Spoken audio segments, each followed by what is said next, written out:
आमची कल्पनाशक्ती नकारात्मक बाजूने जाते. मी कल्पना करताना आम्ही सकारात्मक कल्पना करतच नाही. समजा घरामध्ये येणाऱ्या माणसाला जर उशीर झाला तर घरातले पहिले हा विचार करता याचा ऍक्सिडेंट तर नाही झाला. मग ही जी भीती आहे किंवा ही जी चिंता आहे ही तुमच्या तिचा अनियंत्रित जी कल्पना आहे तुमची तिच्यामुळे झालेला आहे. त्याचं कारण असं आहे का तिथे तुमचा स्वार्थ आहे. मग तुम्हाला जर तुमच्या मेंदूला नकारात्मक कल्पना जर करू द्यायच्या नसतील तर तुम्ही काय केलं पाहिजे? तुम्ही जे ग्रहण करता ते पॉझिटिव्ह केलं पाहिजे. तुमच्या समोर जेव्हा तुम्ही सोशल मीडियावर जाता किंवा जेव्हा तुम्ही वाचन करता, जेव्हा तुम्ही कोणाला तरी ऐकता किंवा जेव्हा तुम्ही चिंतन करता तेव्हा तुम्ही सकारात्मक बाजूच्या गोष्टी केल्या पाहिजे. म्हणून सद्गुरू असं सांगता की तुम्ही अशा गोष्टीचा त्रास करून घेत्या ज्या गोष्टी तुमच्या आयुष्यामध्ये कधी घडणारच नाहीये. आपण कल्पनेच्या जगामध्ये फार वावरतो आणि त्याच्यामध्ये नकारात्मक कल्पना आपण जास्त करतो.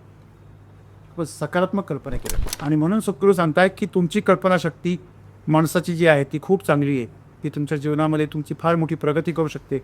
सगळ्यात मोठं जे क्रिएशन आहे, नवनिर्मिती ज्याला म्हणतो, सृजन ज्याला म्हणतो, ते सृजन करण्याची ताकद कल्पनाशक्तीमध्ये आहे. तिला तिथेच लावलं पाहिजे.